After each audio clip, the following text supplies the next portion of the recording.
Alright, cool, man. Welcome to the channel again. So the Springbok World Cup squad has been announced, and a few surprises. I think for the most part, the surprises were forced, all right, upon the coaches. So I'm just gonna go through. There's a couple of areas, I think about 3 or 4 that I'm gonna spend time on.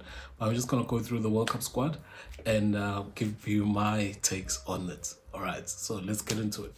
So starting off with the props, our surprise number one is that we going with 5 props. 4 for match day, and I think the extra one is actually Trevor Nyagane. He was not going to get left behind. His experience, he's playing overseas, and he was there in the previous World Cup, so I knew that he was going. I'm surprised that Detroit is not going, which I'm surprised and kind of sad, because he's also played well, but I think he's on the reserve team, the 9 players that are on the reserve squad. The next issue, or the next surprise, or not really a surprise for me because I was predicting it, Joseph Teba is not going. All right, that was pretty obvious for me. And before you guys say, I don't like Joseph, I really did like him, initially, before he went to France, when he was playing for Free State, in the, what was it? It's called URC now, but I think it was whatever, Pro 12 or something like that, when they had Free State as well as the Kings playing there. I mean, he was a different player. He was very mobile. He used to, very good in the loose. And when he came back, man, the guy just came back big, just like a Nigerian bouncer or something like that. And he's not that mobile anymore. And personally, I always argue with my friends and I say, you know what? In actual fact, he's not even for me, he's not even the best, hooker at the Stormers. I think the Fenta is better than him, but anyway, that's how it is, Surprise number 2 for me is the locks. Okay, Lud is not going. I knew that, they're not gonna bring back Sean Klein, call him back and say he must be part of the Springboks only for him not to go to the World Cup. So that was pretty obvious for me as well. I was surprised with Marvin Ori. I liked him in the last game. I think he played very well, especially in the first half against Argentina away. Called the line as well, did his dirty work, tackling and so forth. So I was surprised with him because I thought he had left too late. And also I didn't think he was that high in the pecking order, but here we are, because I thought, with Franco they, who can play the flank as well as, lock, I think they would have not taken Marvin, but they took him. So it's four locks: Arceus Neyman, Estebeth, Jean Klein and Ori. Okay.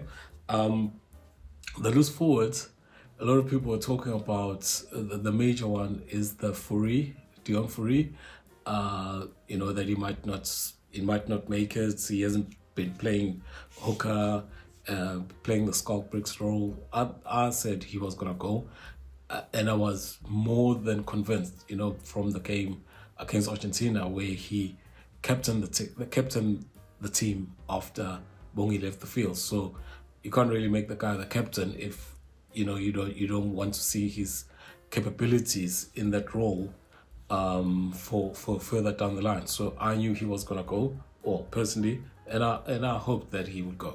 So Dion Fourie was another one. And I wasn't surprised that Roos didn't make it. It was a little bit late. Jean-Luc Dupree didn't make it as well. They both in the reserve guys, the 9 guys. So yeah, for them they didn't get enough time, and also there was sort of like an afterthought. Okay, we're gonna give them time because they're part of the squad, but mostly, you could see that they're not gonna be able to make time.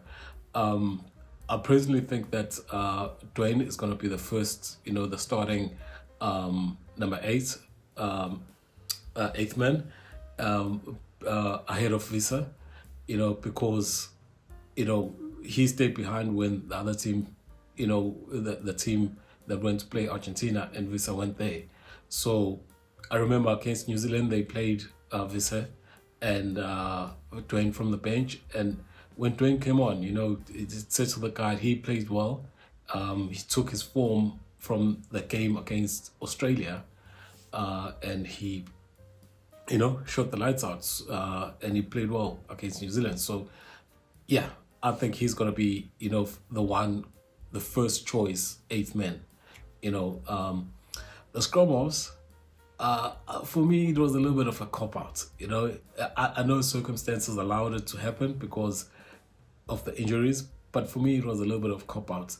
Personally, I would have made a hard choice in terms of swapping one scrum half out and bringing in Janchis. I think I'm gonna go into the flower house now, but I think we're a little bit low, we're a little bit thin, and I think the time that we didn't play Libok last year when he was on top of the game, on top of the form, and we carried on with Andre, is coming back to bite us now. I think games like the French game, he should have started. I think the game against England, he should have started in the end of year tour to give him that high pressure game, and see how he can do. So I was a little bit surprised that didn't happen, and we're now seeing that they're rushing to give him the test caps, give him the experience in terms of playing for the Springboks. So I think in terms of the backup, they're thinking that Willemse can do that role in terms of the backup. So there's no other thing, man. They just have to go with Libok now and actually just do their best. Hope for the best. Hope that he clicks and hope that he has 7 good games. Because that's what we're gonna need. 7 good games to actually win the World Cup. So good luck to him. I love him, but I can still see that he's a little bit young in the international sphere.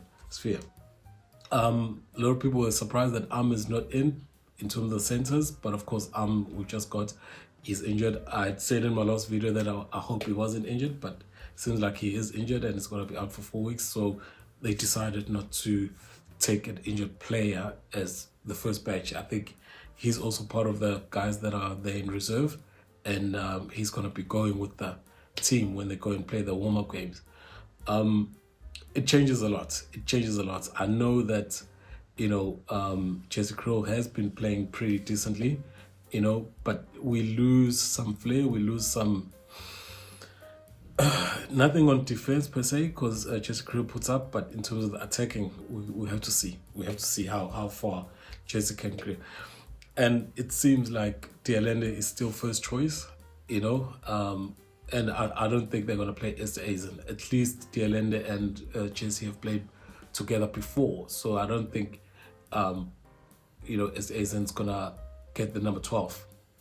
I was hoping that, by this time we could be talking about Esterhuizen and rekindle that combination from the Sharks about 3 years ago before Esterhuizen went overseas to Harlequins. But with not being around, I think it's gonna be, Dialende as the senior partner to Jesse Krill, So we have to see there and see.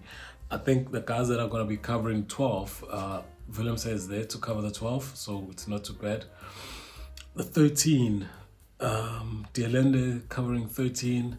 I remember when the game against New Zealand at Ellis Park last year, when went to the wing. I'm not sure. I'm not sure, because that change actually happened, and that's when actually New Zealand came back and buried us in that game, after the game in Bombela. So, excuse me. So I'm not sure if he's good for 13. He's not really good with the passing and putting guys into space, but we'll have to see. The wings, they went with I said, Mampimpi is not going to be left behind. There's no way Mampimpi is going to be left behind. So it's Mampimpi, it's Colby, it's Kenan Moody. He was, after the Sterling job last week, he was not going to get left behind as well. And let's see. The thing is with the back line.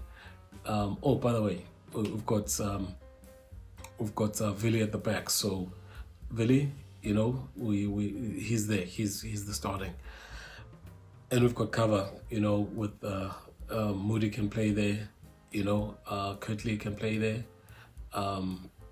So there's cover at the back, and also Willemse can play this. So there's a lot of players that can play multiple positions, but I still think that they went for a cop out. You know, surely I don't know what judges did, man, to that girl. You know, that the girl that used to work with the Springboks.